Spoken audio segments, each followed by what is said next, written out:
Hey everybody, welcome to the CharlieB Podcast. I'm your host, CharlieB. Do you ever feel like you have so much going on and you just need to breathe? Being a wife and mother can be so overwhelming, and sometimes you just need a minute.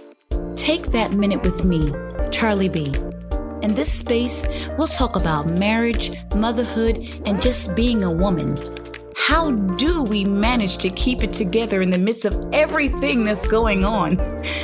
We're women, and that's just what we do.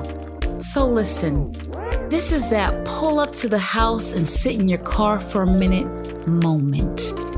We all need those. You didn't have to, but I'm so glad you decided to spend that moment with me on the CharlieB Podcast. Let's jump right in. Hello, and welcome back to another episode of the CharlieB Podcast. My name is Charlene, better known as CharlieB, and I am so happy that you decided to join me. Tonight, I have yet another very special guest. It is October, and it's Breast Cancer Awareness Month, and we are here this month to do just that, make you aware of what's going on with breast cancer. And the people that are going through it now, the ones that are survivors, families of people that have survived and that are going through breast cancer treatment.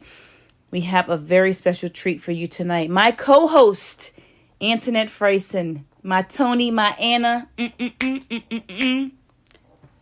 it away. Hello. Hello, CharlieB's podcast audience. I am yet again honored to be here and just thanking God for this opportunity again, week after week. And it seems like it just keeps getting better and better and better. Tonight, we have a special young lady who has agreed to share her life, some of her life situations with us. And as I was saying to someone earlier, that we have some true life stories coming to the CharlieB Podcast, and I'm grateful to be a part of it, just to let people get their, tell their story, get their story out there. That's right. And let the world see that you can make it no matter what you're going through, no matter how old you are, how young you are. You can make it through this journey with the help of God and your village. That's right. And, we don't take anything for granted. As I was saying before, it doesn't have any respect to person, age, color, nothing. It doesn't matter. Right. That's right. Breast cancer does not have, any particular person that they target. We are all at risk. So without further ado, we'll have Miss Mecaela. She is our special guest this evening. Mecaela, welcome. So much for having me. I'm so honored to be asked to share my story. I truly believe that the more I share, the less I have to carry. So anytime I'm asked to share my story, I'm always willing, because I know that there are so many people who just don't have a voice, who want to share, who don't know how to share. And I have no problem with being that for them. So I love it. A little bit about me. My name is Mecaela Dunson. I am 33 years old. I am one of 6 children. Wow. I live in New Jersey. Let's see. This October, actually next week, is like my 10-year anniversary from graduating from Howard University. Hey, you better go. Homecoming. Awesome. I am a health and wellness coach. I also work in the financial industry. I really have a passion and love for people. And like I said, I'm just always willing to give back to those. I have some experience with kids. I'm very gifted with children. I feel like kids are my ministry. And I'm just willing and able to be a vessel to just share God's love and let people know that you can recover from all of the things that you go through.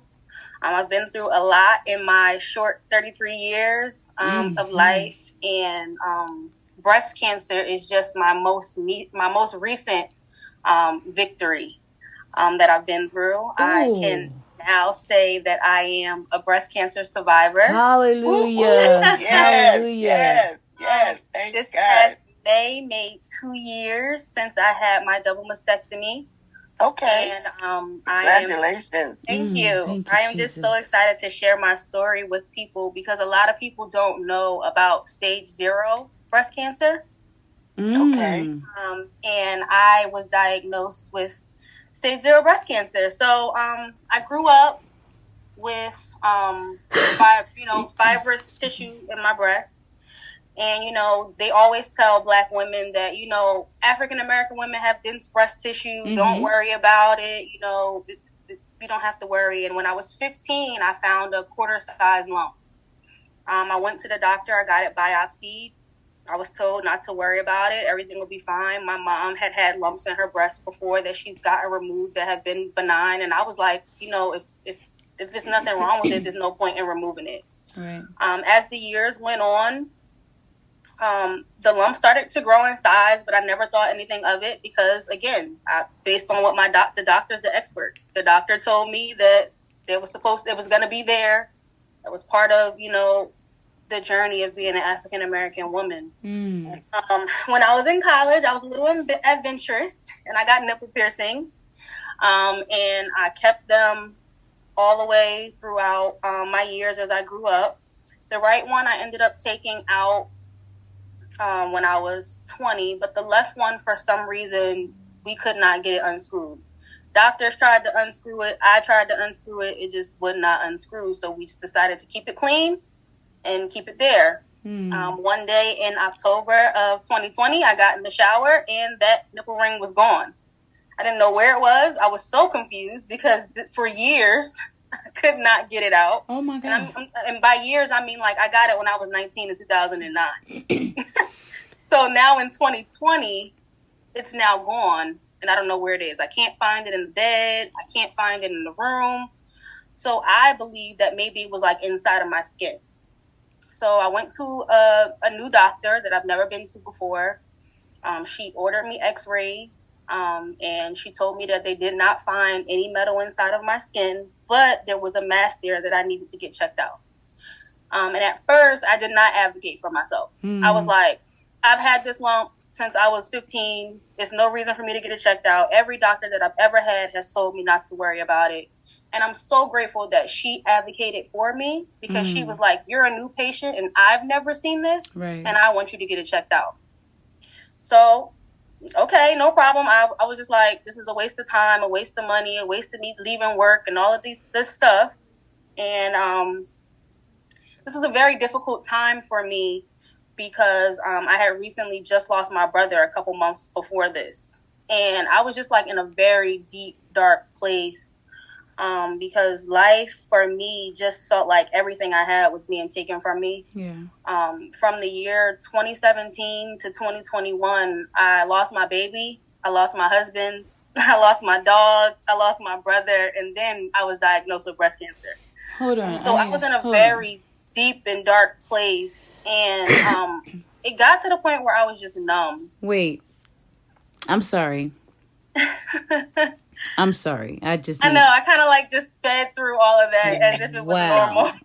We're not gonna just jump. Yeah, we need. I need a break. I just need a break. I need to go back to the 15 years old. Remember in our first episode together, Tony, we were saying how was the youngest patient because young girls get breast cancer, and we didn't really know the answer to that. Do you believe, let me ask you this first. Do you believe that at that time it really was cancer and they just didn't catch it? Well, I got a biopsy and the biopsy did come back benign. Okay. So I don't believe that it was cancer. Okay. Then. So the nipple piercings, I'm sorry, I'm 51. Why was somebody, okay. The nipple piercing, it went through your nipples or went in your nipples? Like it was across the nipple. So it went through the nipple, through one side and out the other side. It didn't go inside the breast tissue. Okay. That's what I was trying to figure out. How does a nipple piercing work? So right, I'm just like, ouch.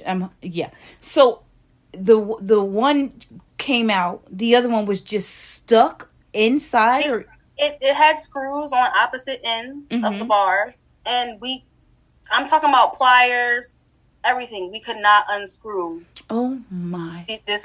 I don't know why. I mean, I know now why, because it was God telling me that I needed that there so that he could let me know to go get checked. But okay, for years we could not unscrew it.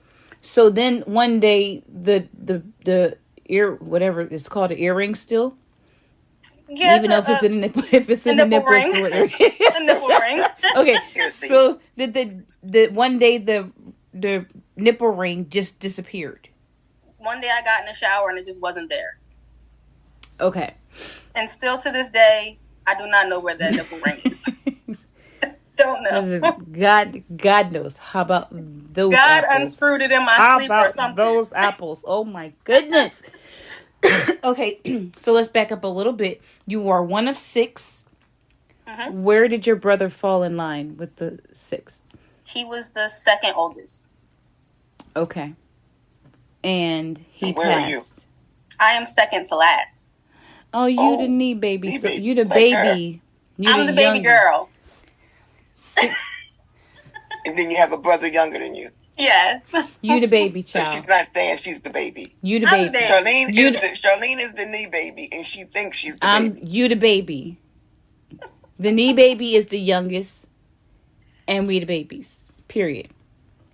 I'm so sorry for your loss, and I don't want to just slide past it. How did your brother die? My brother died from a heart attack at the height of COVID in June of 2020. They say it wasn't COVID related, but we really don't know. So many cases where they were saying was related to COVID that wasn't related to COVID. So many cases they said weren't related to COVID that could have been. So we really don't know. We just know that one morning he couldn't breathe. By the time the paramedics got there, blood was coming up his throat. It was oh, Jesus. It was a lot. It was a lot to take in and to deal with, and you know, the services, the funeral being like a month away from the burial. It was just, COVID was just a very weird time to be dealing with that. And I don't know what this 18-month number is, but literally from the time I miscarried my child, 18 months later, I lost my husband in a car accident on 295. And then 18 months later, my brother died. And then I found out about breast cancer. So I don't know what's significant about it. But so your baby died first? Yes, in June of 2017. I had a miscarriage. I was 9.5 weeks pregnant. And had a miscarriage. We don't know why. But looking back, my baby would have been almost 10 months when my husband died, and I don't know what I would have done with a fresh baby. Yeah, dealing with the loss of my husband. So yeah, that started first, and we tried and we tried and we tried again, and it just wasn't happening. And then, you know, we were okay with whenever God's timeline was on that. And then in December of 2018, my husband was supposed to be picking me up from my parents' house after work. He went home to pick up our dog first, and then he was coming to get us. I fell asleep he got off work at 10 p.m. I spoke to him at 10:30. He told me he was on his way. I fell asleep and woke up at 1 a.m. and he still wasn't there. And immediately I knew something wasn't right. Mm-hmm. So I hopped in one of my parents' vehicles, hopped on 295 because I lived in Westville at the time. Mm-hmm. I drove south to 295 and I saw commotion on the other side of the highway, but I just kept driving home. I got all the way to my house. I did not see his car there. So I got back on 295. And then I pulled up to the commotion and I told the officer, I was like, I believe that's my husband in the accident. And he was like, what, lady? Get in the car. And I was like, I know that's my husband. And the officer asked me to show a picture of him. And immediately when I saw his face, he tried to act like, you know, it wasn't him. But immediately when I saw his face, I already knew. So I called my parents They came, and picked me up. They had us go to the police station. We waited there for some time. And sure enough, he was in a car accident. And we lost him and the dog. But I didn't know at the time the dog was even in the accident. I didn't find out that the dog was in the accident until the next morning when I sent my brothers to my house to go get my dog. And they were like, the dog's not there. I'm like, what do you mean? They're like, the leash is gone too. I'm like, well, if the leash is gone, that means my husband went. Because, he would often grab the dog and be in the car with him because he knew the dog made me happy. Boy. We lost both of them that night on December 17th in 2018. So, yeah, the grieving process for that was very difficult because not only am I grieving the loss of my baby and the loss of my husband, I'm grieving the fact that I could never have a rainbow baby with a man that's not here anymore.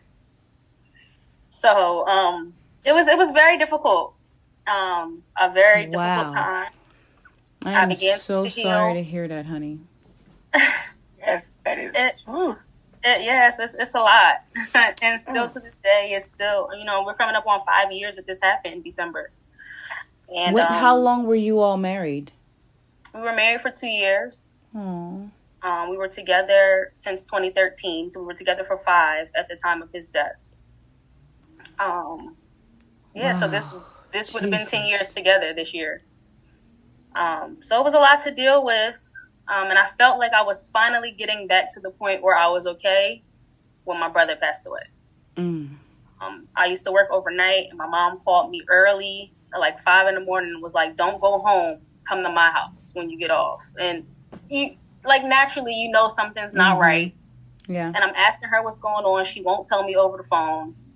And then when I get there and she gave me the news, and I'm just like, God, why? Like, why are you taking everything from me? Yeah.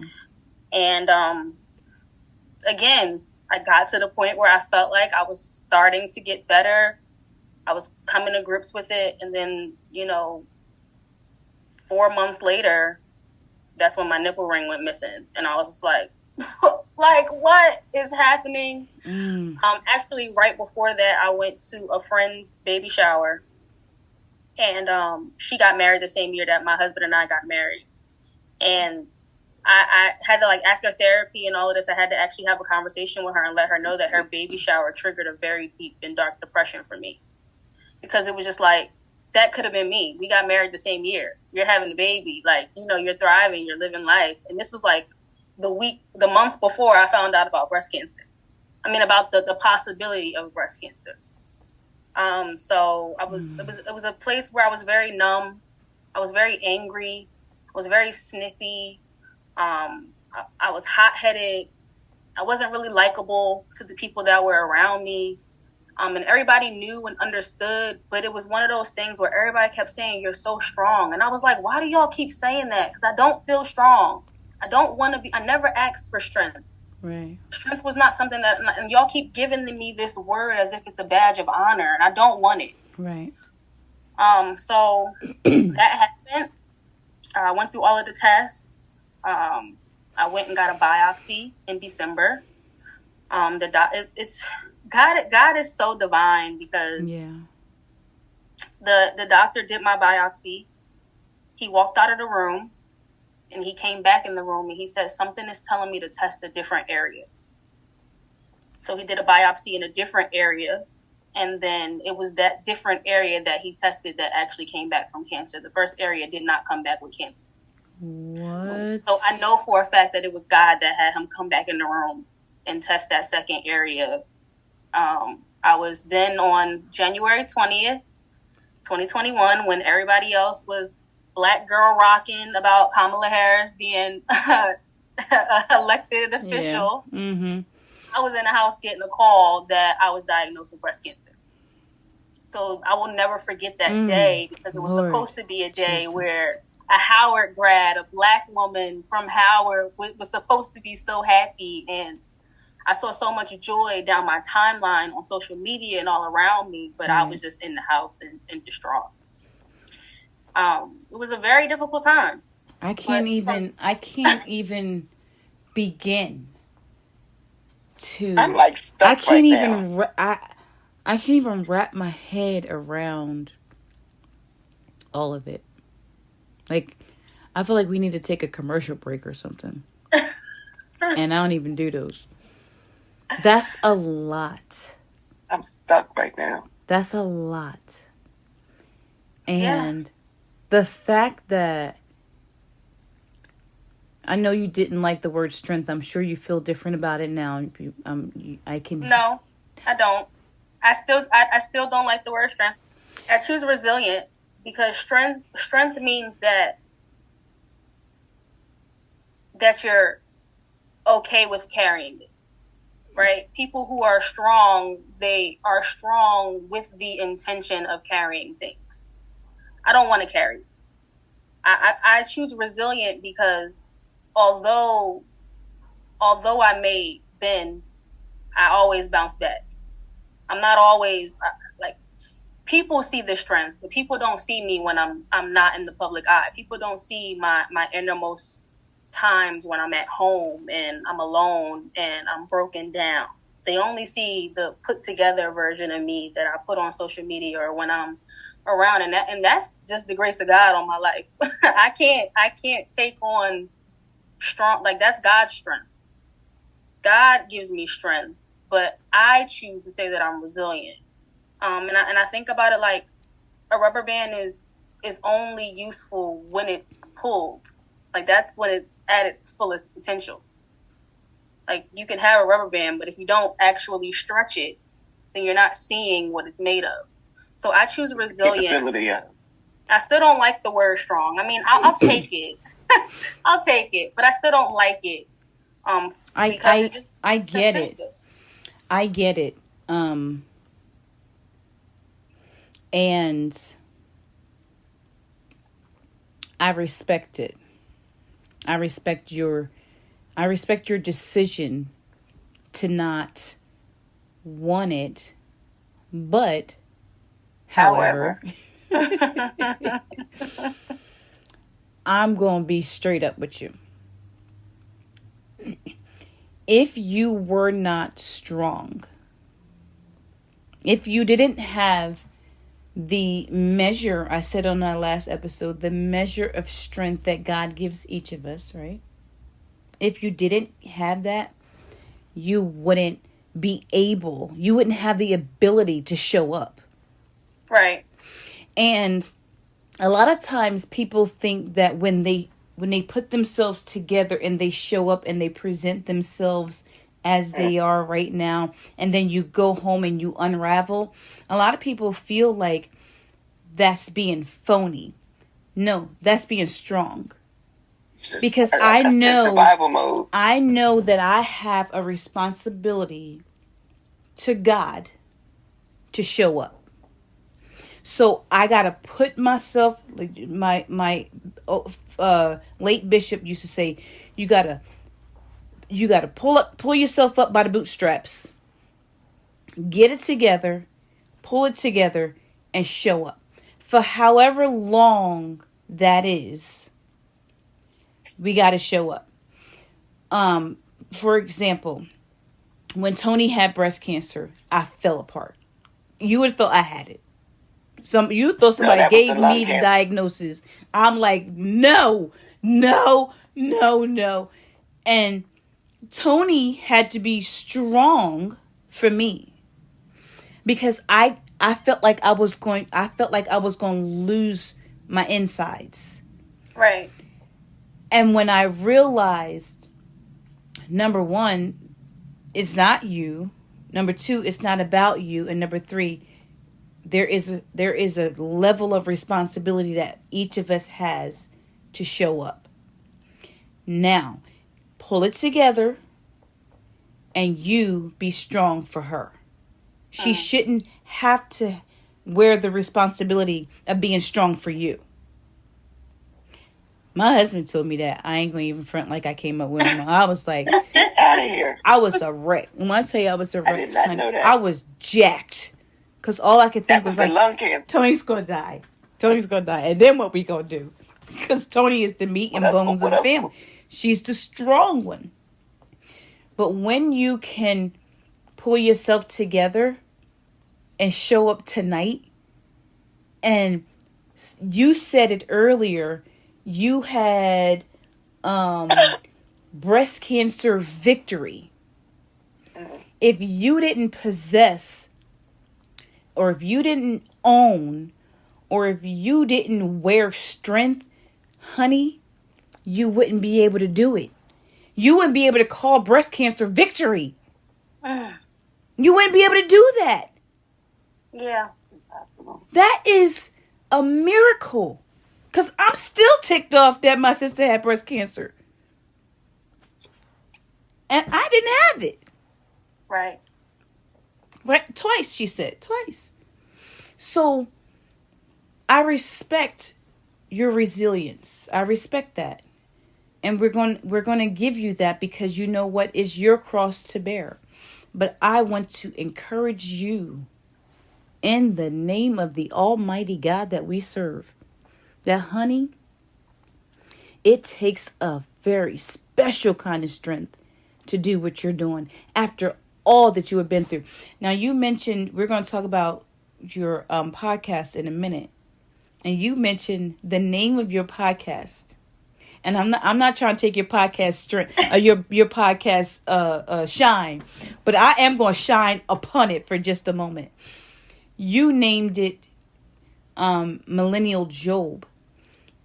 Remind you, when Job went through everything he went through, I don't know how many people read the whole book of Job, but he complained the whole time. He was just complaining, and then he did more complaining and whining and carrying on. But he never, the thing that the enemy challenged God on, the enemy never challenged God on Job's complaining. The enemy said that Job was going to blame God, or he was going to denounce God, like his wife told him to. Never did it. But he never did. But the way that he had to show up, now in the book of Job, I don't remember how long. I don't think it ever said how long he went through his mourning period. No, it didn't say. It could have only. And I think that was strategic. Yeah. We don't know if it was a week or month or 10 years, right? But we know that he went through a whole long mourning period. And you get to mourn for as long as you feel like you need to. But as long as you continue to show up, as long as you remember that you got to continue to show up. And I know that I said this the other night too. They're lupus patients, if that's the right word. Lupus, what's the word I'm looking for? Warriors? No. Warriors. Lupus people are called warriors. Okay. And breast cancer people are called survivors. But I'm feeling like calling y'all warriors too, man. Because y'all fighting. It's a war. It's a war every time you got to go back and get checked. Because then you're thinking, right? Yeah. So I just had to put that nugget in there. Don't resist the word strong. Well, I don't think I'm resisting it. I just don't like it. I mean, I love you. I love you. People are, I know that I get it. I think it's because people annoy you with it. You so strong. You so strong. Yeah, I just don't want to hear that. Like, I don't like that. I don't like it. And I mean, and I think that I can acknowledge my strength and acknowledge my dislike for it Absolutely. at the same time. Absolutely. Yeah. And it took a long time for me to get to that point, because I used to be like, okay, well, I'm strong. But it's like, no, I don't like that. I don't like it. And I know that you're still going to call me strong. But I want you to know I don't like it. I would rather you say that I'm resilient. That's just my preference. But I get it. I respect it. We gonna call you resilient tonight. I get it. We're gonna call you strong in secret. Strong and resilient. Strazillion. Strazillion. How about that? I love that. Strazillion. I like it. Strazillion. Yeah. You're gonna get you a T-shirt that says Strazillion. I like that. I really love your outlook on it though, because you know your position and you play your position. Yeah. Let's talk about Tony. I'm not trying to take over. Let's talk about zero. I need help because I'm stuck right now. Let's talk about stage zero. Yeah, so stage 0 breast cancer is called DCIS, or ductal carcinoma in situ. And that just means that the cancer has not yet left your milk ducts, and it's non-invasive. So my cancer was at the point where it almost was invasive, and that's when it would become stage 1. But it was caught in enough time to where it was still stage 0. Is that why it didn't show up in another area? Yes. So when they took out the lump didn't have cancer. The lump had cancer. It's just the entire lump didn't have cancer. Only a portion of it had cancer. Oh. I thought it was the breast. Like they checked one side of the breast, one part of the breast, and it had no cancer. But he checked the other side of the breast. But you were talking about the lump. He checked the lump that I had, because by the time that I got checked this side, remember when I got the lump when I was 15, it was quarter size. Right. By the time they found the cancer, it was plum size. Oh, dear. Yeah, so it had continued to grow throughout my time of growing, but me being naive and not, and this is why I always tell people to advocate for themselves, because I never advocated for myself. I knew that it was growing. I knew that it was getting bigger. I could see it protruding from my skin, and I still was, the doctors told me not to worry about it. It's dense breast tissue. It happens to all Black women. And that's this, and it is true that Black women do have dense breast tissue. Yeah, we do. Yeah, I do. And you should advocate for yourself to get it checked out, because you don't know. You just never know. So from January 20th, when I found out that I was diagnosed with breast cancer, it was very quickly between then and May when I had my surgery. It was like 2-3 appointments a week.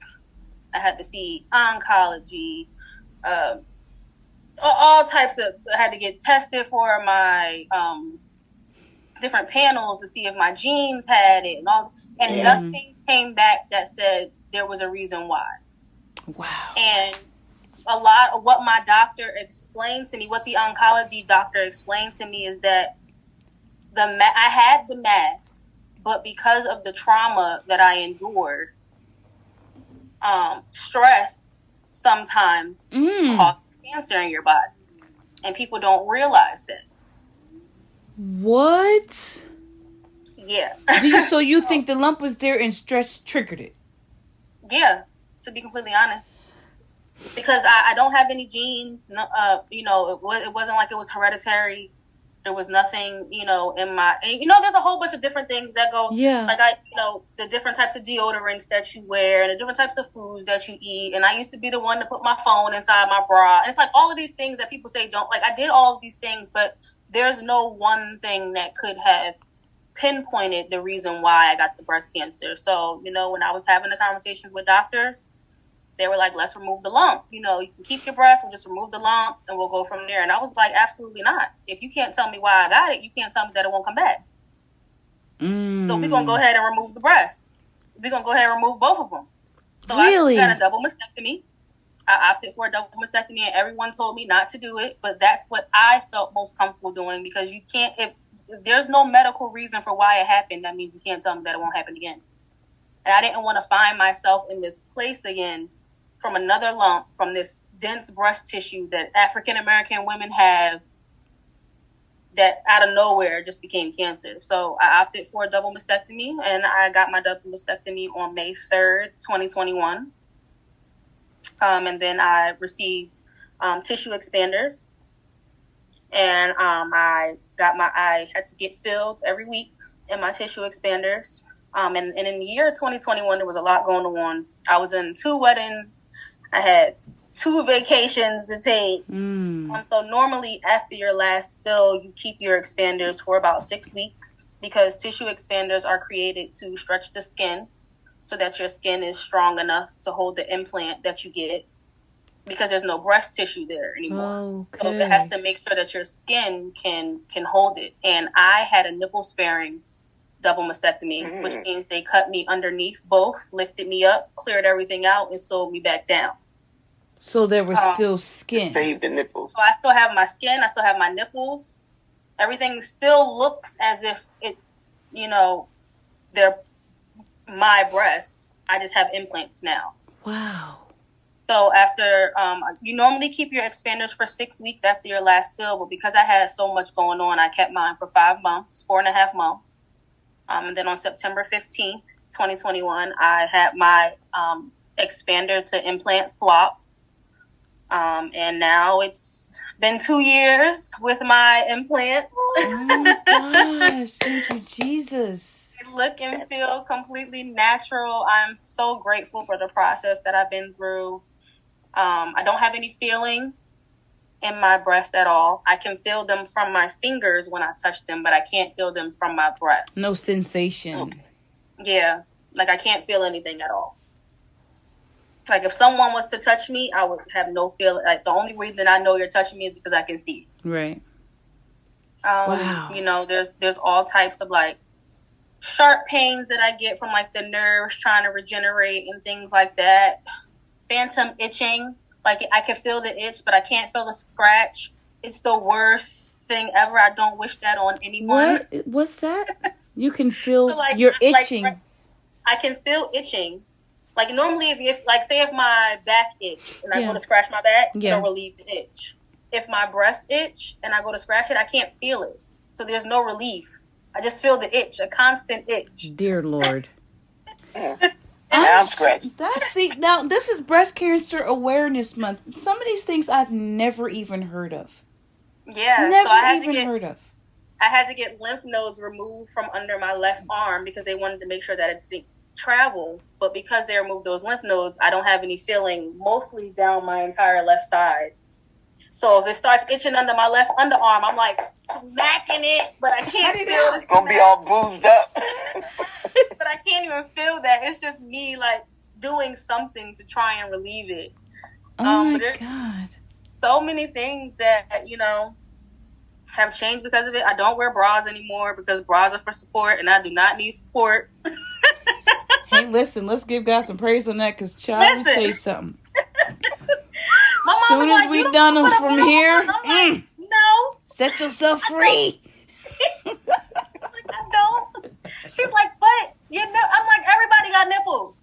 Like what you? Everybody got nipples. Like, I ain't mad at you. Listen, because bras are really rude. They just disrespectful. Just so disrespectful. Wow, I had no idea. Yeah. I was thinking like when they take your breast, they take the skin too. But now, for the ability for them to feel the skin, so when you look in the mirror, you can just see beauty. You can see your beautiful self. That's amazing. I healed greatly. But if you didn't know that I had breast cancer, you would never know. Did you have to go through chemo and all that? I did not have to go to chemotherapy or radiation because of how quickly we caught it. Wow. The doctor did say if they would have caught it maybe 6 months later, then I would have had to go through radiation. And what if you didn't lose your little nipple ring? Right. My Lord. Or First if of you all, didn't get a new doctor. Right, if I didn't go to a new doctor. Yeah, what's up with these doctors? Do you mind saying what healthcare system? Yes. So it is Riverside Medical Group. Her name is Dr. Julie Hammond. I love her to death. She saved my life. Hallelujah. Thank you, Dr. Hammond. And I'm so grateful for her. She's the first doctor that really took my concerns seriously. I've been having issues with my shoulder for a very long time. I've heard slap tears, rotator cuffs, all of these things. And she was like, did anyone take your blood work? And I was like, no. Got my blood work done. And she was like, oh, your AA something this and that is elevated. Like all of these things that she was able to just pinpoint just by caring. Just by doing her job and being a doctor. My primary. My God. And who did what oncology did you go to? I went to MD Anderson Cooper. That's in Camden, Tony's New people's. Jersey. Boom, boom, Yeah. boom, boom. Don't say you saw Dr. Brill. No, No. Dr. Bill's not there anymore. She's at Jefferson. Oh, okay. Yeah, so my surgeon was Dr. Bird, Dr. Dorothy Bird. She actually does not work for Cooper anymore. She works for Christiana. She just left and went to Delaware. I'm about to say Christiana in Delaware. Wow, how cool is that? So who was your breast surgeon? So my breast surgeon was Dr. Adebeck. He was an awesome doctor. I loved him so much. It was during COVID, so my mom couldn't be in the building with me, but he made sure to have her on FaceTime for all my appointments and just made sure to assure her that he had her baby girl. I know that's and that right. we were going to be good. I love my plastic Adebeck. I love him. He's such a great guy. My plastic surgeon was Dr. Dorothy Bird. She was awesome. She did a great job. I think she was so blown away at the work that she did that she took pictures and was like, I'm writing a book. I did good on this one. She wanted to put me in the book because if you think about it, when you Google breast cancer and implants and double mastectomy, there's not too many pictures of Black women. Well, I have a whole book. I have a book that I can't recall which doctors. He might have been a part of it, Dr. Adebeck. And it's a book of all nationalities, and it shows everything. And I showed it when we had our dual thing, Char. But those women didn't have breasts. Right. Well, some of them didn't have breasts. Some of them had the bilateral mastectomy. Yeah. Some of them were botched up pretty bad, and then they came to our doctors and they got them got them together. Yeah.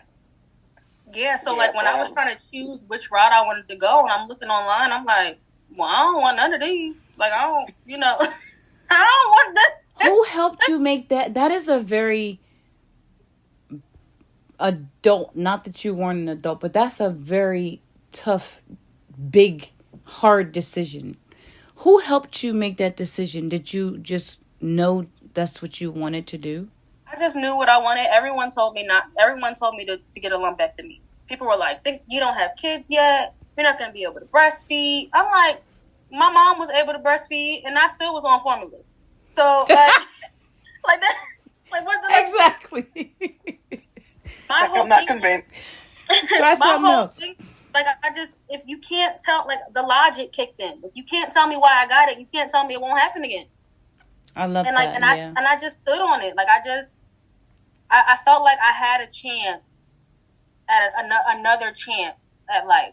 Yeah. And I didn't want to take a chance by not taking the best chance. And for me, the best chance was just if you can't get breast cancer, if you ain't got no breasts. Listen. I was like, let's remove it all.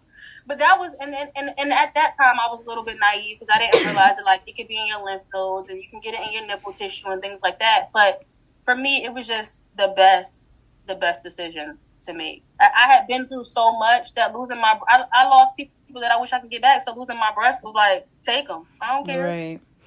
Do you think never mind, I'm not going to ask that question. Nope, I would do it again. Same way every time. Okay. Take them. I'm glad you said that because sometimes, depending on our life situation, you've already been through this, I've been through this, and I've been through this. So now I can go through this too. I'm losing stuff already. Like you said, I might as well lose those too. But, yeah. Tell us a little bit about your husband. Oh, he was such an awesome man. He loved me in a way that for a long time I used to say that nobody's going to love me the way that he loved me. And I had to stop saying that because I'm like, there's so much power in what I'm speaking. Yeah. And I know that God wouldn't take all of this from me and not allow me to be loved again in that manner. But his name was Bishop. He was from Washington, D.C. That was his actual name? Mm-hmm. His name was Bishop Danson. I call my husband Bishop. Bishop! His name was Bishop Jamal Danson. And he was born in California, but he was raised in Washington, D.C. I actually met him right after I graduated. I met him just before I graduated from Howard. It was so funny. We started dating, and then we were like, I gave him an ultimatum from like 2 weeks of us being together. He said 2 weeks. He was living. Listen here, buddy. His living situation wasn't the best situation. And I'm like, look, I'm not about to keep hanging out with you all day, and then you going back to that living situation. So either you gonna pack up your stuff and move in with me, or we just ain't, and we ain't gonna do this. What's it gonna be, bro? And he sure enough put his things in storage and moved in. And we had been living together for about... You a piece of work. We had been living together for about 3 months before I remembered that my parents were coming to my house for graduation. And I was like, what am I going to tell them that this man is living with me? I tried to hide it. Wait, did you say... Y'all was dating for 2 weeks. She gonna force the man to move in. And he moved in. And he moved in. And he smoked cigarettes, and I was like, look, if we're gonna be together, you're gonna have to stop smoking cigarettes. And he stopped smoking cigarettes cold turkey. I was like, look, this ain't gonna happen. This ain't gonna fly with me. Oh, Lord. So. This one is a piece of work. Bishop didn't know what he was getting his stuff into. He was like, listen, I'm all in, baby. I'm all in. He was all in. My parents came for graduation, and I was like, literally, as my mom said, we're 10 minutes away, I realized, like, oh, snap. He live here. And we can't put him out. He ain't got nowhere to go. Right. We worked together. He was a chef, and I was a server at the restaurant. Oh. And I was like, oh, this is my coworker. He needed a place to stay for a little while, so he's here. And my dad pulled me outside. Because mamas and daddies ain't stupid. He said, are you an adult? And I said, is this a trick question? And he said, are you an adult? And I said, yes. He said, so tell me who this man is. And I was like, that's my boyfriend. And he's living here. And from then, it was like, they were in the back drinking Coronas together, and it was just like, everything was perfectly fine. Oh, my goodness. But, he did his talk or whatever they did, and literally from the day that we started dating, we were just inseparable. It was just a beautiful love story. He was probably a little bit scared of you, too, because... He might have been. But it's funny because we worked together for an entire year before we spoke to each other. Wow. And on my first day of working there, I noticed him, and I was like, oh, he fine. Hey. But he didn't try to talk to me, so I was like, ew, I don't want him. He was scared. With him. He was scared. All that. Like, that is hilarious. One day, it was after work, and I was waiting on like my post-work meal. And I was texting someone, and he was like, who you texting, and why you not texting me? And I was like, he do like me. You've been checking me out all this time, boy. And from that day until the day he died, we were literally inseparable. Oh, my goodness gracious. He was such wow. So did you all get your dog together, or was it your dog first?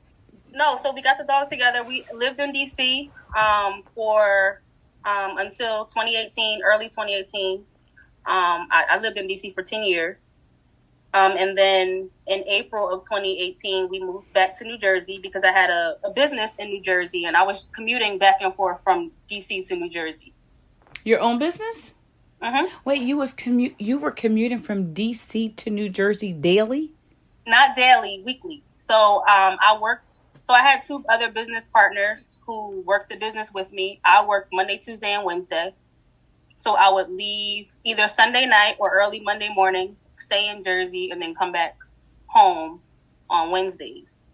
And at first, it was cool. We did that for 6 months. Sometimes he would come with me. Sometimes he wouldn't because he was off on Mondays and Tuesdays. Mm-hmm. So sometimes he would come with me. Sometimes he wouldn't. But it got to be too much. I was spending about $80 a week on gas and tolls. Yes. So we made the decision in April of 2018 to move to New Jersey, back here where my family was. And I think that was God who set that up, because if I was in DC when I lost him, it would have been different. My entire support system was in New Jersey. My God. So, after we moved here in April, and then in December he died. So we got our dog in June of 2018, and he was like our little love child. He replaced our child. His name was Guinness. He was a brown dog. What was his name? Guinness, like the beer. Guinness. I thought you said Guinness. Oh. Yeah, like a very smooth brown dog. Like the beer, smooth and brown and dark, and he was very crazy because he was a Jack Russell mixed with a pit bull. So he was like a hyper bully. It was You got 2 pit bulls. It was I have crazy. 2 pit bulls. Trust me. So he was like a pit bull that like ran and jumped and ran around the house and did a whole bunch of crazy stuff. Yes! All over the place. Like a chihuahua. He was a special dog. And we loved him so much. Special. She's emphasized special dog. He was a special dog. And it was just so sad when he died. Because like I said, I didn't know that he was in a car. Because the dog wasn't at the scene of the crash. When my husband was in the accident, my dog actually got ejected from the car. So we ended up calling different animal shelters the day after the accident. And they said that somebody found him on the side of the road and they brought him to the shelter. They were like, no one claimed him. We were like, it's been not even 24 hours. So they ended up cremating him with a whole bunch of other dogs. So I have my dog's ashes, but it's mixed with a whole bunch of other animals. I don't know what other animals are in there with it, but yeah, it was. I want to hug you. Yeah, what I've deduced from all of this is that my story is to share with people that you can recover. And from 2017, when I lost the baby, God was telling me to write a book. And then when I lost my husband, God was like, all right, I've been telling you, share this story, write a book. Still didn't do it. Lost my brother. He's like, all right, what's going on? You're not sharing. And, I was sharing on social media and making posts and things. And if you follow me on social media, I'm very detailed in my posts. My mom be like, you overshare. And I'm like, I share the way I share because it resonates with people. Yeah. And it got to the point where after breast cancer, I was like, okay, God, I'm going to be obedient. Like, it's time for me to share. And that's what led me to go to create a podcast. Because I know I'm going to write a book, but writing a book in this day and age right now, it just wasn't. I connect more with people when I speak to them and they can hear me. Yeah. So I understand that. I understand that very well. Yeah. I was starting to write the story, and it was just like, it felt like a novel. It's like, I want people to hear my story and hear it from me and my words. I don't want them to read my life like a story because it seems like a story to most people because this stuff doesn't happen to most people, especially this close in time. Right. So I opted for a podcast and thus created the Millennial Job Podcast. Say it again. You said that way too fast. The Millennial Job Podcast. The Millennial Job, Job. Yes, like the book of the Bible. Absolutely love that. Man, that's deep. So, yeah, because after losing everything, sickness in my body, losing friends, losing people around you, yep. It's easy for people to be like, why do you still trust God? Like, God just took all of this from you. Like, why? But it's also easy for me to say that God is the reason why I'm still here. Hello. Like, why wouldn't I trust God? Like, why wouldn't I, get up every day and tell people, like, it's in Him that I'm able to talk to you, that I'm able to share this. Which and makes I learned me so much. Resilient. Yes, it makes me resilient. Resilient. Resilient. It makes me resilient. So let me. We're gonna take this. We're gonna pause a little bit. When did you start your podcast? I started my podcast last January, or released it on my husband's birthday on January 27th. I actually released the trailer. I released the trailer for the podcast on December 17th, which was his death date. But then I released the podcast on his birthday, which was January 27th. It was my ode to him by doing that. And the podcast is all about loss and different types of loss. I get to share my journey with loss, but I also interview other people who have dealt with the same type of loss that I've been through. So there's an episode about losing your spouse, losing your child, losing your pet, losing, your corporate job.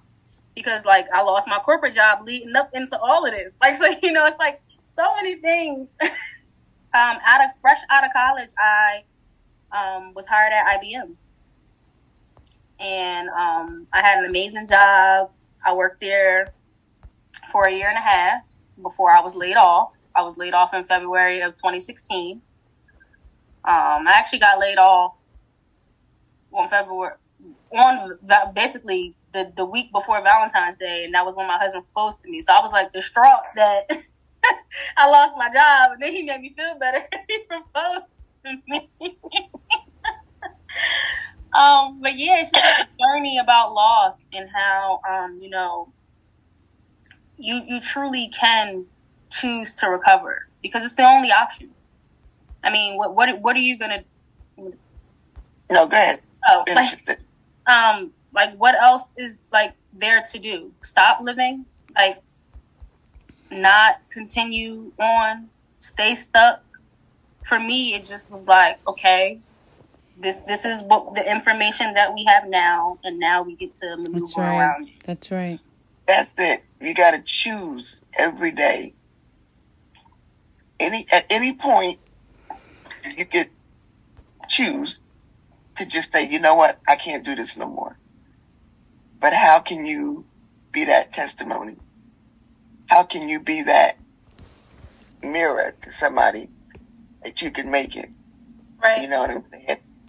You don't want his life to be in vain, because he would want you to go on. He would want you to just, push forward the baby that God, took. God knew that you couldn't handle that by yourself. Right. He knew you couldn't handle that by yourself.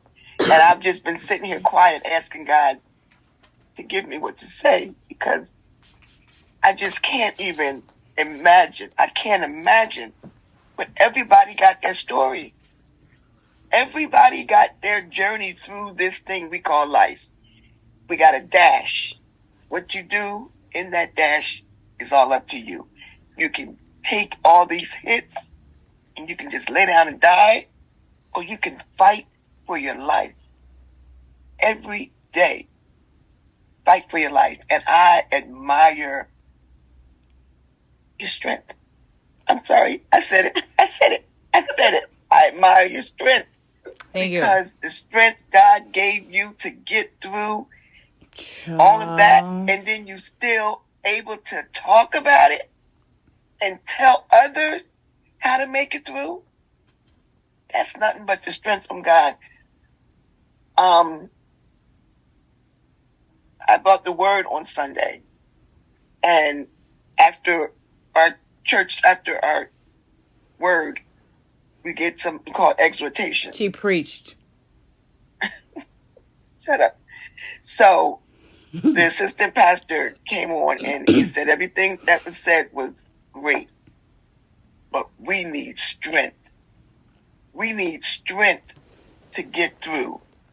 And as a church body, we've gone through something this week, but our pastor being, not well. We need strength. You don't know what each day is going to hold. But my prayer each day is, God, give me the strength I need to get through whatever it is that's coming up against me. Because I'm sure when you went to your parents to lay down, you didn't know that night that your husband was going to pass away. You didn't know that. Things would have went different. You would have told him, don't go. Stay home. Right. But God has given you the strength to get through all those life events. And I think about my own personal story. I had cancer 3 times. And on the 24th of this month, I go for my mammogram. And I'm trying so hard to be strong and not to say that I'm not scared. But there's a little thing in behind me like, are they going to, because I've been finding little things and, I push it behind, I push it in the back. Find little, every little thing. You don't want to be like, oh God, feel this. Because you drive yourself crazy. Right. They opted not to do a mastectomy on me because I have so many other issues. And my doctor thought that would be too much surgery for me. And, and I respect her opinion. She is, now, like you said, you had to advocate for yourself. I've been in the medical field over 30 years as an employee. And I was going through nursing school at the time when I was diagnosed with breast cancer this last time. And I knew what I wanted, but I took her word. She said, Tone, I think that's going to be too much surgery for you. We're going to do, it's not going to change your course of treatment. No matter what, you'll still need radiation, you'll still need chemo, you'll still need radiation and a lymph node dissection because I had lymph nodes that was, metastatic to the lymph nodes. So, will I get cancer again? God, please, I don't want it again. But if that's what he chooses to do, what I'm going to do? Right. God, because I said, I don't want it. The last time I was like, I don't want this. I don't want it. But what can I do? But lay down and die? Give up? No. I got to fight. We got to fight this fight. No matter what we come up against, we got to fight. And it's only the strength from God that's going to take us through it. We can't do it on our own strength. So when you say you don't like that word, I can understand that. Because people may think that we're strong. We're not. It's the strength from God. Right. It's the strength from God. We are nothing. We are nothing without him. So if he don't give it to us, we can't have it. There were some days I didn't want to get out of bed. And I didn't. There were some days I didn't want to clean myself. But I had to. You got to keep moving. You got to keep moving. And then when we sit and talk and compare our lives, and I was on the podcast that we did last week, somebody, they said, I can relate to this. I said, you're going to see so many more true stories on the CharlieB Podcast because I want to get this thing out there. I want to let people know you can make it. The real deal. There is life after breast cancer. Right. There is life after 3 cancers. I'm a nurse today. I went through breast cancer treatment, went back to school, still going through chemo. I wanted to finish school. I did what I needed to do. You can't lay down and die. We can't lay down and die. We got to fight every day. If your husband was here, he would push you. He would push you every day. I know you can hear his head. I know you can hear him in the back of your head sometimes. Mm-hmm. Come on, let's get up and go. Get up. You got to get moving. I can't imagine what you've been through. But God. And you know what? I always tell people, I love how you said that we all have our fair share. Because to be completely honest, if everybody put their problems in the pile, I would take mine right back. Like I would take mine right back because I know that I was gifted to carry what was given to me. That's right. I shared earlier in the call that I work with children, and there are some children that I used to work with who were like 9 years old, caring for their houses because their parents were on drugs and had to get it's just so many things that people deal with. That's just I don't know if I would be able to handle that. And that's you said so that, true. Since you said that, children were 5. Asia was 5. Talisa was 9 when I got clean. I was addicted to crack cocaine, on drugs, bad. Lost my children. Me and my husband separated because I was chasing after the drug. Talisa was doing, the mommy role, taking care of Asia, trying to do what she could do to make sure she ate, to make sure, because I was stuck on drugs. So that's my story. And I'm sticking to it. I will never be ashamed of that. Right. Where God brought me from. And I'll stand on a mountaintop and say, oh, I was on drugs. I was a crackhead. But by the grace of God, He gave me the strength to get up out of that. Hallelujah. And I see, working in the job that I have now, I see so many people addicted. Women my age, older. And my heart just breaks because I've been there. I've done that, I don't ever want to go back. But by the grace of God, there go I. Right. I'll never look down on anybody because it could be me. It could be me, so somebody else is always worse off than we are. Yeah. So to God be the glory, but by the grace of God, I am who I am today. Yeah. Mm-hmm.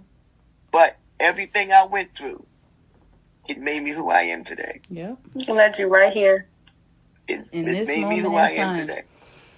And that's the beauty of God. He takes us through things, and he gives us the strength and the courage and the tenacity to keep pushing and to keep pressing, and He trusts us with it. That's why He gave it to us. As I trust you with this, and what are you going to do with it?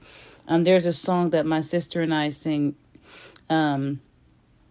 You are my strength, strength like no other, strength like no other reaches to me. So I love how you said, I'm not strong. Charlene, I'm not strong. But it's God's strength that's in me. He gives me the strength to go through. He gives me the strength to carry the weight that He's given me. So He's not going to drop this weight on you and then not give you what you need to carry it, right? In my mind, I'm thinking, I don't know. I would never be able to go through what that child's going through. But I don't know that until I go through it. We, like you said about the rubber band, none of us knows the capacity that we can stand. Like if you pull that rubber band and you keep pulling it, at a certain point it's going to pop. But you don't know when it's going to pop until it's reached its max. Right. Right? So that's how God is with us. He won't give you more than you can bear. So if He gave it to you, surely you can bear it. And much like Job, it's like, well, why had to take this much? I know the devil challenged you, but did you have to allow him to do all of this? Jeez. Right. Couldn't you have cut him off at some point or another? You know what I mean? But it's just amazing, His plan. God's plan and His sovereignty for us. What I wanted to go back to before you have to go is, you mentioned that you were a health and wellness coach. Yes. Tell us about that. Yes, please. So I've been a health and wellness coach. It'll be 9 years in March. Wow. What were you, 12 then? I'm sorry. You so crazy, Charlie. Funny. I help people with nutrition goals, fitness goals, and help people get into the best shape of their lives. Now I need you. We need to talk. I know like 17 and a half people, myself included, that need your number. And when can we get started? Because cha. Yeah, for real. Let's do it. I'm always down and open to help people. I never knew it was a passion of mine. But I've been able to do it for this amount of time. I realize that people are just my passion. Doesn't matter in what capacity I'm helping people. I'm always willing and able to help people.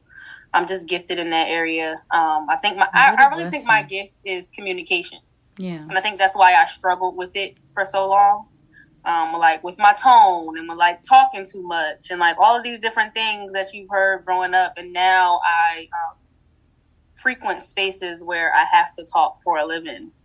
And I just feel like God has gifted me with all of these things so that I can connect with people. I use it as a superpower, right? I can connect with someone who has lost a spouse, and you'll hear me differently because I've been there. And I can connect with someone who's lost a child, and you'll hear me different because I've been there. And I can connect with someone who's had sickness in their body, and you'll hear me different because I've been there. And I just feel like God just keep giving me avenues of connection for me to be able to speak to his people and let them know that you can recover and that there is life on the other side of loss.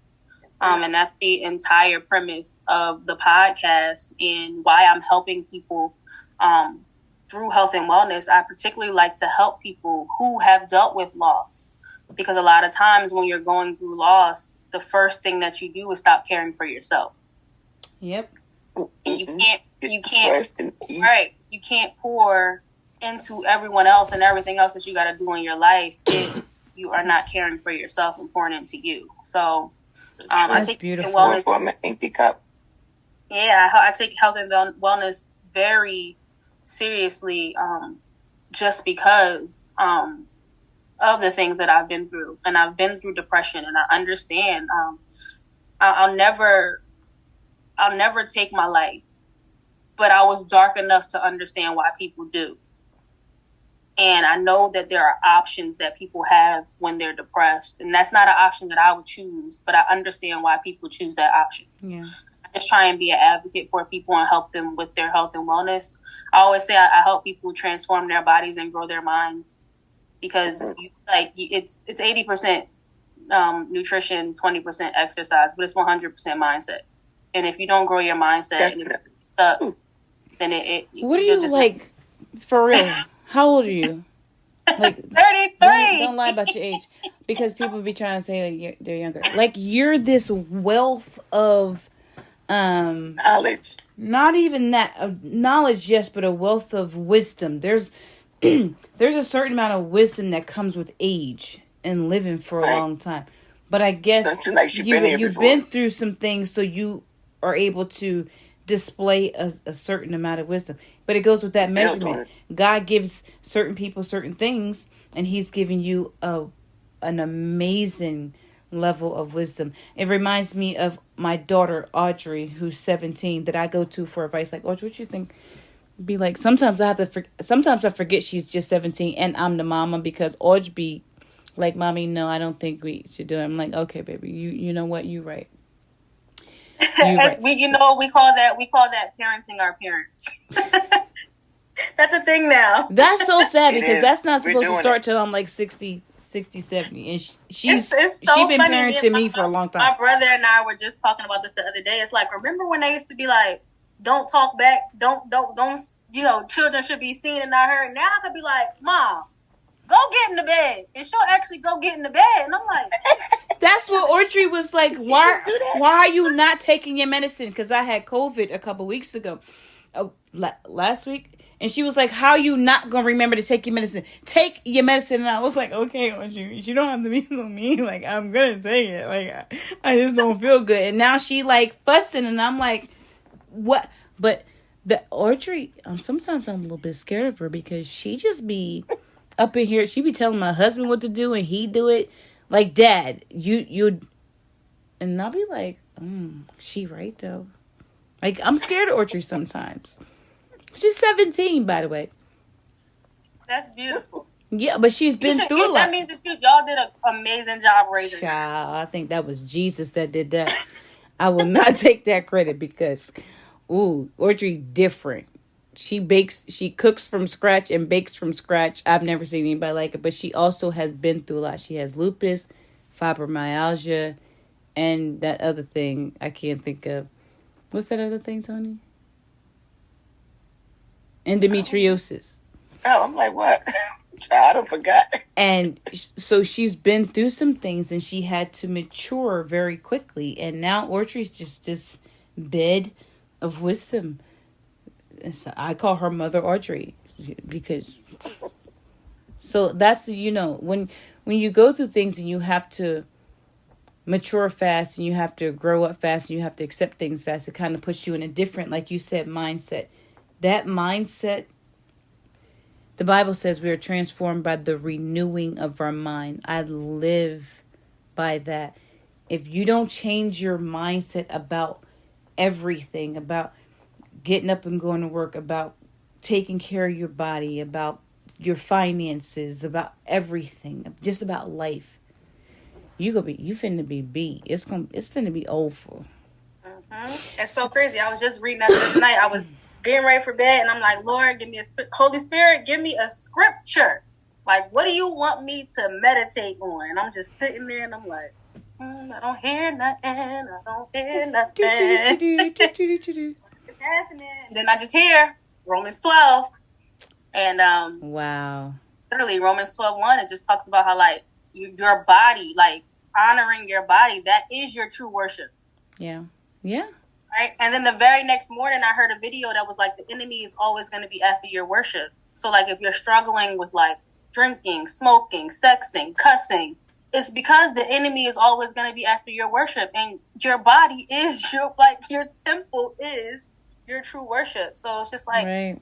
Just like you said, you got to renew your mind so that you can continue to make the decisions that are going to honor your true worship to God. So, and that's another reason why I'm just so serious about health and nutrition. Like us as Black people, we can't keep digging our graves with our forks. It's not that deep. Mac and cheese ain't that deep. Ham ain't that deep. Like, it's not that deep. So, are you a vegan or No. What do you call the other people that don't eat meat? Vegetarian? No. Okay. I eat everything. I mean, I don't eat everything. Because I was going to be pork. Like, I don't know if I'm going to hire you because I don't eat pork, but I don't judge people who do eat pork. Okay. Everything is all about moderation. Moderation. Yep. It's all about moderation. Because I'm the health and nutrition coach that will still sometimes eat a sleeve of Oreos. I can be honest about that. I love you. And I'm not going to do it every day because why? Yeah. I love you. I just wanted to put that out there. I want to tell you that. In case I forget to tell you, I love you. Yeah. And I think that we could work well together. But yeah, all in all, just reading the book of Job, I just understanding the outcome of it and seeing the double that he received just by honoring God through it all just made me, for me, and I shared this on my podcast, the fact that there was representation of me in the Bible gives me comfort. Yeah. Because I've always been taught that, like, don't just take what people say. If you can't find it in the word, then, and there was representation of me and what I've been through. And I just want to share, one of my favorite scriptures. Share, honey, share. It is Job 5, verses 8 through 10. Basically, it's just saying that if you trust in God with all your heart and you live pure and upright, he will make good on his promises to you. Mm-hmm. And, I understand that God would never take something from me without giving me something back better. Yep. And not better in the sense that, better than my husband or better than my child or better than my brother or better than my natural breast, but better than my circumstance, better than what I've been through, better than the hurt, better than the pain, better than the anger, better than the confusion. And I'm just so grateful to have been raised in the church. Amen. But I'm also grateful that I chose to seek out my own relationship. That's right. Because, for me, I get, denominations and all of that. But for me, it's relationship over religion. Absolutely. And I would much rather, have a relationship with God and not do the ritualistic things that we're known to do or that we were raised to do. than to do those things and not have a personal relationship with God. Amen. He talks to me. Part right there. He talks to me. I hear from him, and I get confirmation all the time, everywhere. And yeah, I see my husband all the time. I have a constant reminder of him. His favorite number was 17. I have a 17 tattooed on my wrist. He died on the 17th. My brother was born on the 17th. My parents' anniversary is on the 17th. Our nephew, who is also named Bishop Danson, was born on the 17th. And I see 17s multiple times throughout the day, and 17 is the biblical number for victory. So God is with me at all times, and he reminds me, and he winks at me and smiles at me, lets me know that I'm on the right path. And, I'm just continuing to do what I'm called to do. My second season of the podcast is coming out again on January 27th. Wow. And I'm just so excited to do it all again with new guests and continue to share the stories and just talk about, more about overcoming loss. We discuss all grief, trauma, loss, joy, victory, and healing. Joy, victory, and healing. I love it. When does your podcast air? It airs every 2 weeks on Fridays. So right now there aren't any new episodes being dropped, but there are 8 episodes already on the platform. And then we got another 8 coming up. So you do 8 a season, and you do 8. As then you of now, take a break, and then you. So how do you have guests every time, or do you ever do it by yourself? Every episode except for the first episode, I had guests. And you'll continue to have special guests. Mm-hmm. Okay, nice. I actually just put a poll on my Facebook having guests, so I'm getting ready to send out messages to everybody that said that they will be willing to share and let them know what goes on. I always give people the option if they still, like, some people say they want to do it, and then when they realize the scope of what we're doing, they're like, I'm not quite ready. Yeah. I'm very detailed in how I speak. So there are a lot. I always have a trigger warning on my episodes, because if you're not ready to handle what I'm talking about, it may be triggering for you. But yeah, I'm really excited to do it. The joy. It's the Millennial Job. Mm-hmm. The Millennial Job Podcast. Do you ever talk about your health and wellness coaching on the podcast? No, I don't. Is that your career? No, I do it on the side. Okay. I don't work in my career field. I have a job that I go to. It's not necessarily what I want to be doing. But I have a job. I had a job. You got a job. Do you know that health and wellness coaching could be your career job field? Yes, I know. Okay. And that is the goal. I'm about to say, because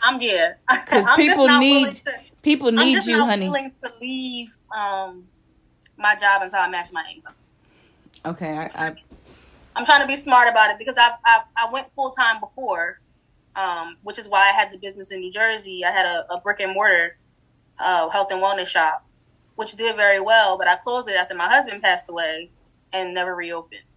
So, just trying to get back to the place where, I'm able to do that on my own, because listen, going from 2 income bills to 1 income with them 2 income bills was a lot. Right. So I had to take a second job, and the second job that I took ended up becoming my main job, because I worked at a school, and then COVID happened, so I got laid off from the school. So my part-time job became a full-time job, and then I got a couple promotions on that full-time job, and here I am still there 4 years later. Right. So we just ended up here. It's not a forever thing, and I am working towards building it back to the place where I can do that. I'm praying for you, because I can see you in that capacity. Like, that's, because you have such a powerful testimony and encouraging. So many people would have given up. So many people would have given up, and you didn't. You kept going, and you keep going. That right there, oh my gosh. Wow. You are like a wow story. Yeah. I think it's mainly shocking to me because you're so young. But so was Jesus. And I'm not comparing you to the Christ, but yeah, Jesus act like he was like 94 and a half. He was like 35. Like, he been through all that. You know what I mean? So he's using you at such a young age to just bless people, you know.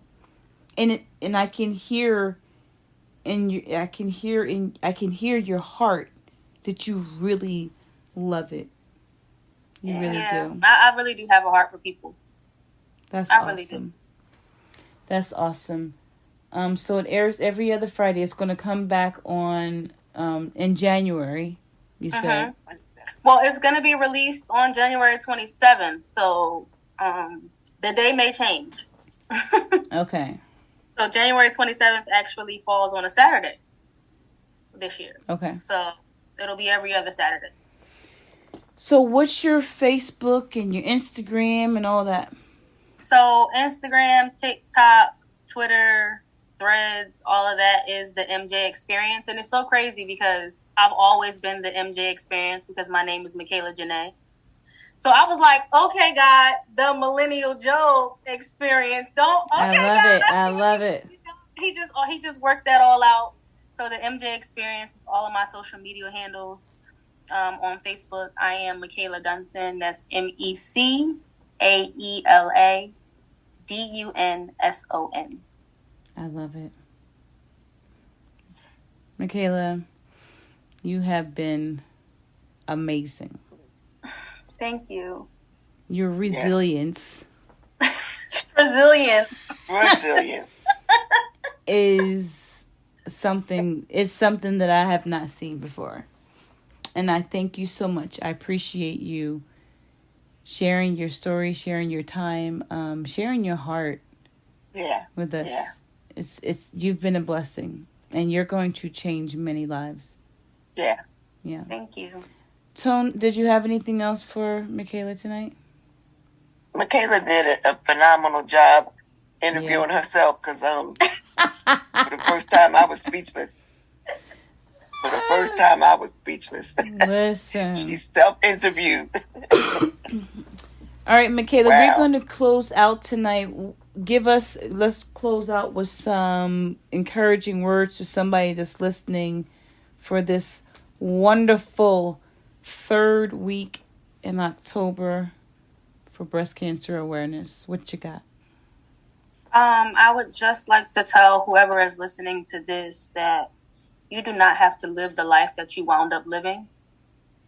At any given moment, you can choose to do something different, to feel something different, to act something different, to be something different, to have something different. Keep God first. No, actually keep God first. I know it's something that we hear all the time, and it's something that people say. But when you first wake up, talk to God. That's right. And before you go to bed, talk to God. And throughout the day, talk to God. Yes. When you go to the bathroom, talk to God. Yes. When you're in the car, talk to God. And don't make it, something that is so formal. You don't always got to be down on your knees to pray. Come on now. You don't have to, speak a specific way to pray. Talk to God the way that you talk to friends. That's right. And He'll hear you. And He'll answer your prayers. And, just keep your eyes and ears open for the signs because they're always around you. Yes. And you can recover. You just have to choose to. Ooh. Lord. This young woman is dropping all kinds of wisdom nuggets. I love it. You are amazing, honey. And I encourage you to keep on going. Don't stop. Thank you. Don't stop. I'm probably going to bawl my eyes out crying when we get off of here. But hey, listen. I'm so grateful to have been able to share my journey with you. Thank you so much. Thank you. Now I know why we couldn't get in touch with you, because the devil, he jealous, and he didn't want you to get all this out. Yeah. Right? Because you got way too much to be sharing. He is jealous, and he's scared that the news gonna get out, that people still making it, that people still pushing and pressing. Yeah. He doesn't want that story to get out. You know, that's the idiot that he is. I always talk mad trash to Satan because I can't stand him. I hate him with a perfect hatred. Like, I hate him more than I hate liver and Brussels sprouts. I hate him. Well, hold on, wait a minute. Not too much on Brussels sprouts. Ooh, I know, I love Brussels sprouts. I'm with you with the liver. I hate him. I hate him. I can't stand him. And he can't stand me either. How about that? Right. So, keep on pressing. Keep on encouraging people. And we appreciate you tonight. Yes. Love you much, Mecaela. Love you both too. Thank you so much for joining us tonight. This has been a very special night. We have more guests coming up for Breast Cancer Awareness Night. My co-host, Antoinette Frieson and I, we appreciate your time. If this is your first time tuning in, thank you so much, and I hope that you are here to stay. If you have any questions for the doctors that are coming up, you can email me at the CharlieB Podcast at gmail.com. That email again is the CharlieB Podcast at gmail.com. Thank you so much for tuning in tonight. Join me next time right here on the CharlieB Podcast. Charlie be out. Be out. Anna be out. Anna be out. Tony be out. Mecaela, awesome. girl. Oh my goodness. Where you been hiding? Love for real. Goodness gracious. It's so hi. What you say? It's so crazy because oh, hey, Snickerdoodle. Hey, Snickerdoodle. Hey, Grandma. Hey, Kayla. I was like, when Asia asked me to share, I was like, I don't even think they know what they about to get into. I had no idea. Asia didn't tell us anything. I had no idea. Wow. Yeah. Oh, I should have told. I forgot to say one thing. And that last little tip is to drink a lot of water. One thing I was told, dealing with depression and breast cancer, is that water moves things. Oh, depression and breast cancer. Wow. We are, our body is made up of mostly water. And once you don't move, we'll stagnate. So drinking a lot of water will flush the emotions, flush those things. look, drink. Hydrate. That's something that I've taken on. It's just making sure that I'm moving my body, moving, everything inside, because if you don't move it, it will stagnate. Well, I'm a winner there because I drink more water than the average me too. Char. I drink a lot of water. I only have one kidney, so I have to drink a lot of water. This was... Yeah, we're going to pray about that because... Put the boost on the altar. This was amazing. Yes, it was. This was really amazing. Asia, your skin is popping. Right. I'm going to say, you look so pretty. Thank you. You got to see her legs crossed today. She's crazy. Y'all got her on a million height right now. She looks great. And she just a good nap. Don't forget to like, share, and subscribe to the show. You can also like my page on Facebook at the CharlieB Podcast. Now, before you get out of the car and go to whatever is next, take a deep breath and remember, this is what you were created for. God gave you a different kind of strength, and whatever it is, you've got this. So again, thanks for tuning in. Really, you didn't have to, but I'm so glad that you did. Join me next time right here on the CharlieB Podcast.